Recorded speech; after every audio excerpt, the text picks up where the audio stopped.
जय हारे के सहारे, जय तीन बाणधारी खाटू श्याम जी की। कल्पना कीजिए, धूल भरी हवाओं में एक नीला घोड़ा तेजी से दौड़ रहा है। सवार है एक युवा योद्धा, आंखों में अजेय ज्वाला, कमर में तरकस और उसमें सिर्फ 3 बाण हैं। चारों तरफ सन्नाटा है, लेकिन उसकी शक्ति इतनी भयानक कि तीनों लोग कांप सकते हैं। वह जा रहा है कुरुक्षेत्र के मैदान में, जहां महाभारत के उस महायुद्ध में, जहां दीपता भी दांव पर लगे हैं। ये कोई साधारण योद्धा नहीं था, ये था बर्बरीक, वो नाम जो आज खाटू श्याम बन चुका है। क्या था उसकी शक्ति का राज? क्यों दिया भगवान शिव ने 3 अमोघ बाण? और क्यों आज भी लाखों लोग रो रो कर श्याम प्यारे पुकारते हैं? जानेंगे आज के इस वीडियो में। बर्बरीक को रास्ते में एक ब्राह्मण मिलता है। मुस्कान में छुपा राज, आंखों में सृष्टि का खेल। लेकिन क्या होगा जब ये दोनों आमने सामने होंगे? क्या बर्बरीक का वचन युद्ध का रुख बदल देगा, या उसका बलिदान कलयुग तक गूंजेगा? ये कहानी सिर्फ वीरता की नहीं, बलिदान की है, वचन की है, अहंकार के त्याग की है और हारे हुए लोगों के सहारे की है। रोंगटे खड़े हो जाएंगे आपके, आंखें भर आएंगी, दिल में श्रद्धा का तूफान आएगा। तो तैयार हो जाइए इस कहानी को जानने के लिए, क्योंकि शुरू होती है अब मोरबी नंदन शीर्ष दानी 3 बाणधारी हारे का सहारा खाटू श्याम जी की अमर गाथा। वीडियो को अंत तक जरूर देखिएगा। पसंद आए शेयर कीजिए, लाइक कीजिए। चलिए जानते हैं बर्बरीक के जन्म के बारे में। महाभारत काल की वो आग वाली रातें, जब भीम पांडवों में सबसे शक्तिशाली थे, गदाधारी, जिनकी एक गर्जना से शत्रु कांप जाते थे। उनका विवाह हुआ था हिडंबा से। उनके पुत्र हुए घटोत्कच। घटोत्कच भी कोई साधारण नहीं थे।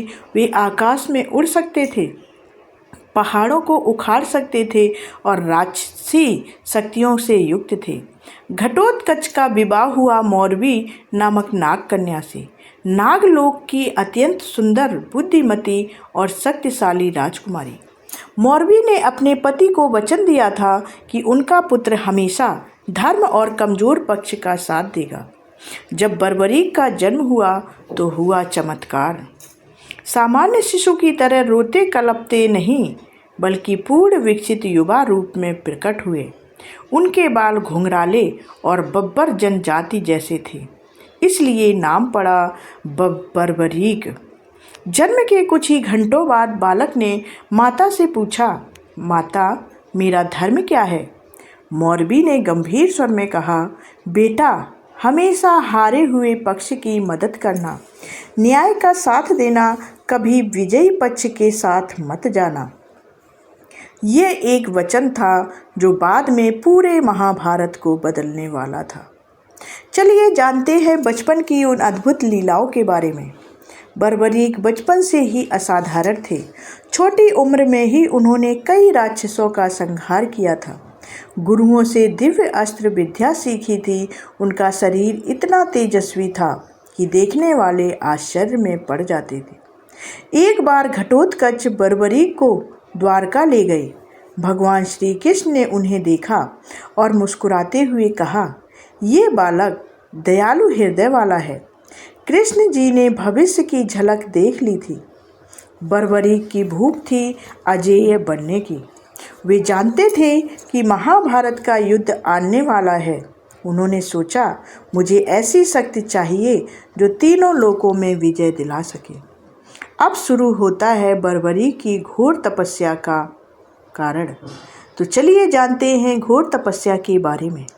बर्बरीक ने घर छोड़ दिया, चले गए हिमालय की उन ऊंची चोटियों पर, जहां सूरज की किरणें भी ठंडी पड़ती हैं और हवा सांस जमाने वाली होती है। स्कंद पुराण के अनुसार उन्होंने वहां घोर तपस्या की। कई महीनों तक केवल जल और हवा पर रहे। शरीर सूख गया, लेकिन इच्छा शक्ति नहीं टूटी। एक दिन आकाश फट गया, भगवान शिव प्रकट हुए। त्रिनेत्र खुल गए, गले में सर्प, जटाओं में चंद्रमा। शिव जी बोले, मांगो पुत्र वर मांगो, तुम्हारी तपस्या से मैं प्रसन्न हूँ। बर्बरीक ने नम्रता से कहा, प्रभु मुझे ऐसे 3 बाण दीजिए जिनकी सहायता से मैं तीनों लोकों को जीत सकूं। महादेव मुस्कुराए, उन्होंने दिव्य 3 बाण प्रदान किए। तो चलिए जानते हैं उन दिव्य 3 अमोघ बाणों के रहस्य के बारे में। ये बाण सामान्य तीर नहीं थे, इनमें दिव्य शक्ति थी।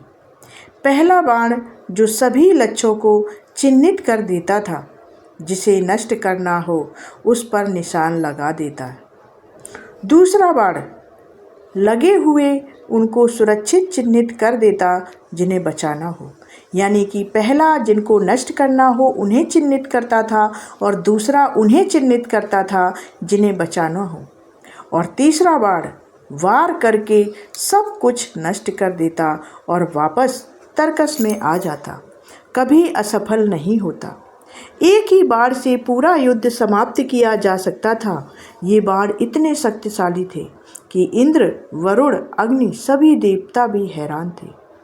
महादेव ने आशीर्वाद दिया था कि ये बाण कभी व्यर्थ नहीं जाएंगे, लेकिन याद रखो, शक्ति के साथ विनम्रता भी जरूरी है। वरदान मिलते ही बर्बरीक को एक दिव्य नीला घोड़ा प्राप्त हुआ। घोड़ा तेज था, मानो हवा को चीरता चला जा रहा हो।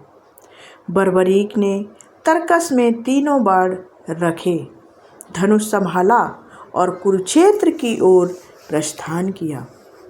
उस समय कोई नहीं जानता था कि ये यात्रा सिर्फ युद्ध की नहीं है, बल्कि बलिदान और अमरता की यात्रा होने वाली है। हमने देखा कि कैसे बर्बरीक को भगवान शिव से 3 अमोघ बाण मिले और वे नीले घोड़े पर सवार होकर कुरुक्षेत्र की ओर चल पड़े। अब शुरू होता है वो हिस्सा जो रोंगटे खड़े कर देता है। कल्पना कीजिए, धूल उड़ाती प्राचीन सड़क, दूर कुरुक्षेत्र के मैदान से युद्ध की तैयारी की आवाज़ें आ रही हैं। बर्बरीक का नीला घोड़ा तेजी से भाग रहा है। ठीक उसी समय रास्ते में एक साधारण से ब्राह्मण मिलते हैं। लंबी दाढ़ी, मुस्कान में छुपा राज, आँखों में सृष्टि का खेल। वो ब्राह्मण और कोई नहीं, स्वयं भगवान श्री कृष्ण थे। तो चलिए जानते हैं कि कृष्ण की पहली मुलाकात जो बर्बरीक से हुई और सवालों का सिलसिला शुरू हुआ। कृष्ण जी ने मुस्कुराते हुए पूछा, बेटा तुम्हारे पास तो सिर्फ 3 बाण दिख रहे हैं, इतने कम अस्त्र लेकर महाभारत जैसे महायुद्ध में जा रहे हो? बर्बरीक ने विनम्र स्वर में कहा, लेकिन आत्मविश्वास से भरे स्वर में जवाब दिया, प्रभु ये 3 नहीं, 1 बाण ही काफ़ी है। इन 3 बाणों की शक्ति ऐसी है कि पूरा युद्ध मुहूर्त भर में समाप्त हो सकता है। कृष्ण जी अंदर ही अंदर हैरान थे, लेकिन परीक्षा लेनी थी। उन्होंने कहा, अच्छा, पास में ये पीपल का बड़ा वृक्ष देख रहे हो? इसके सभी पत्तों को एक ही बाण से छेद कर दिखाओ। बर्बरीक तुरंत तैयार होकर अपना धनुष संभाला। पहला बाण छोड़ा, बाण हवा में घूमता हुआ हर पत्ते पर निशान लगाता चला गया। सारे पत्ते चिन्हित हो गए, लेकिन श्री कृष्ण जी चुपके से एक पत्ता अपने पैर के नीचे दबा चुके थे। बाण लौट आया और कृष्ण जी के पैरों के चारों ओर चक्कर काटने लगा। वह पैर नहीं छू रहा था, लेकिन बार बार इशारा कर रहा था कि एक पत्ता छूट गया है। बर्बरीक ने तुरंत समझ लिया। वे घोड़े से नीचे उतरे, कृष्ण जी के चरणों में गिर पड़े और बोले कि आप साधारण ब्राह्मण नहीं हैं, आप भगवान हैं। मेरे बाण आपको पहचान गए हैं। कृष्ण जी मुस्कुराए। उन्हें बर्बरीक की अचूक शक्ति का पूरा अंदाजा हो गया था, लेकिन अब एक बड़ी समस्या खड़ी हुई। बर्बरीक ने बताया, प्रभु, मेरी माँ मौरवी ने मुझे वचन दिलवाया था कि मैं हमेशा हारे हुए पक्ष की मदद करूँगा। कृष्ण जी ने गंभीर होकर कहा, युद्ध में शुरू में पांडव कमज़ोर पड़ सकते हैं, तब तुम कौरवों की तरफ हो जाओगे। फिर जब कौरव कमज़ोर पड़ेंगे तो तुम पांडव की तरफ हो जाओगे। इस तरह दोनों पक्ष नष्ट हो नहीं सकते। तुम्हारी शक्ति युद्ध को लंबा खींच देगी और धर्म की स्थापना में बाधा बनेगी। अब सस्पेंस चरम पर था। एक तरफ बर्बरीक की अजेय शक्ति, दूसरी तरफ उनका पवित्र वचन। क्या होगा अब? बर्बरीक ने पल भर भी नहीं सोचा। वे मुस्कुराए और बोले, प्रभु, अगर मेरी उपस्थिति युद्ध में बाधा बन रही है तो लीजिए मेरा शीश। मैं खुद देखूंगा लेकिन हस्तक्षेप नहीं करूंगा। ये पल इतना भावुक था कि स्वर्ग के देवता भी स्तब्ध रह गए। भगवान श्री कृष्ण ने सुदर्शन चक्र चलाया। बर्बरीक का शरीर वहीं गिर पड़ा, लेकिन उसका शीश जीवित रहा।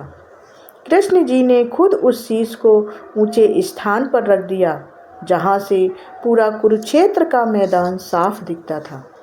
18 दिनों तक बर्बरीक का शीश युद्ध देखता रहा। वह देखता रहा भीम की गदा, अर्जुन के बाण, कर्ण की वीरता, भीष्म का पतन, द्रोणाचार्य का अंत। सब कुछ खत्म हो चुका था और सब कुछ वह देख रहा था। युद्ध के 18वें दिन समाप्ति के बाद पांडवों ने बर्बरीक के शीश से पूछा, सबसे महान योद्धा कौन था? शीश ने शांत स्वर में जवाब दिया, सुदर्शन चक्र ने सब कुछ किया। कृष्ण की लीला के आगे कोई योद्धा नहीं था, बाकी सब उनकी माया थी। कृष्ण जी ने अंतिम वरदान दिया कि कलयुग में तुम श्याम नाम से प्रसिद्ध होगे, हारे हुए लोगों का सहारा बनोगे। जो सच्चे मन से तुम्हें पुकारेगा उनकी हर मुश्किल दूर करोगे तुम। ऐसा बर्बरीक को उन्होंने वरदान दिया। हमने देखा कि कैसे बर्बरीक ने अपनी इच्छा से अपना शीश भगवान श्री कृष्ण को समर्पित कर दिया। अब शुरू होती है वो गाथा जो महाभारत से निकलकर कलयुग तक पहुंच गई है। चलिए जानते हैं कि युद्ध के बाद क्या हुआ। महाभारत युद्ध समाप्त हो चुका था, पांडव विजयी हुए थे, लेकिन बर्बरीक का शीश अभी भी जीवित था और ऊंचे स्थान से सब कुछ देख रहा था। भगवान कृष्ण ने उस दिव्य शीश को आशीर्वाद दिया था कि कलयुग में तुम मेरे ही रूप में पूजे जाओगे। नाम होगा श्याम। जो भी सच्चे मन से तुम्हें याद करेगा उसकी हर बाधा दूर होगी। तुम हारे हुए लोगों के सबसे बड़े सहारा बनोगे। शीश को अमरता का वरदान मिल चुका था। देवताओं ने अमृत छिड़का और उसे विशेष रूप से संरक्षित किया। शीश को राजस्थान की पावन भूमि की ओर ले जाया गया। कथा के अनुसार शीश स्वयं एक स्थान चुनना चाहता था। घोड़े पर सवार होकर शीश यात्रा पर निकला। जहाँ जहाँ शीश रुका वहाँ चमत्कार होने लगे। अंत में वह खाटू नामक गांव में पहुँचा, जो वर्तमान में सीकर जिला राजस्थान में है। यहाँ शीश ने स्थिर होने का संकेत दिया। यहीं पर खाटू जी का मंदिर स्थापित हुआ।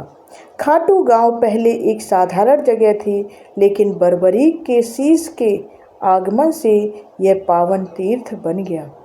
मंदिर सफ़ेद मकराना संगमरमर से बना है। मुख्य विग्रह में श्याम जी का रूप अत्यंत मोहक है।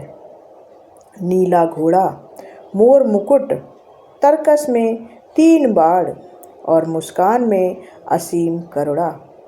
स्कंद पुराण के अनुसार यह स्थान गुप्त क्षेत्र से जुड़ा है। यहाँ भगवान शिव और कृष्ण दोनों की लीला एक साथ विद्यमान है। आज खाटू श्याम जी कलयुग के सबसे लोकप्रिय देवता हैं। लाखों भक्त मानते हैं कि जो श्याम को पुकारता है उसका कोई भी काम अधूरा नहीं रहता, उसके सारे काम बन जाते हैं। कुछ प्रसिद्ध चमत्कार जैसे भक्तों की सच्ची अनुभूतियों को बताते हैं। बीमारी से मुक्ति मिल जाती है, जैसे कैंसर, लकवा, असाध्य रोगों से चमत्कार होते हैं यहाँ पर आने पर। मुकदमे की जीत होती है, कई वकील और मुवक्किल खाटू जाते हैं और केस जीत कर लौटते हैं। संतान प्राप्ति, निसंतान दंपति श्याम जी के मनौती मानकर माता बनते हैं, उन्हें संतान होती है। नौकरी और व्यापार में बेरोजगार युवा और डूबते व्यापारी यहाँ से नई उम्मीद लेकर आते हैं।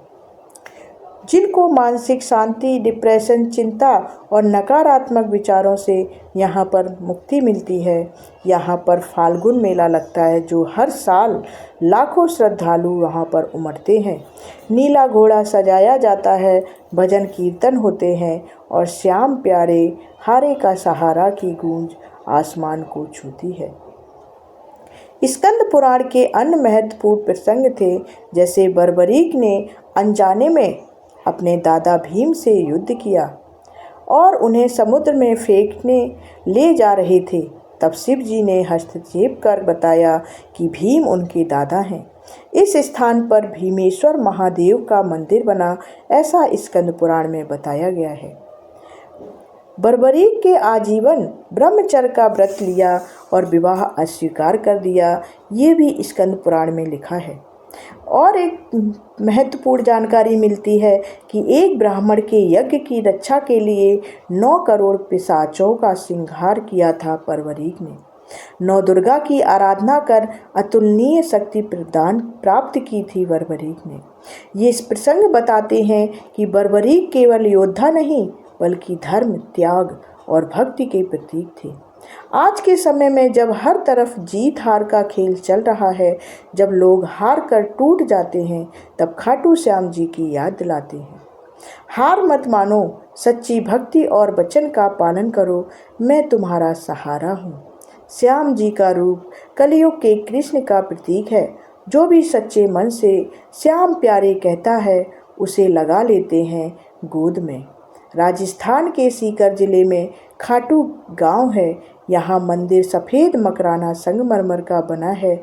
वहाँ पर फाल्गुन मास में लाखों भक्त उमड़ते हैं। नीला घोड़ा, मोर मुकुट, श्याम सुंदर रूप है। भक्तों के चमत्कार हो रहे हैं, बीमारियां ठीक हो रही हैं, मुकदमे जीते जा रहे हैं। नौकरी, संतान, आर्थिक संकट से मुक्ति मिल रही है।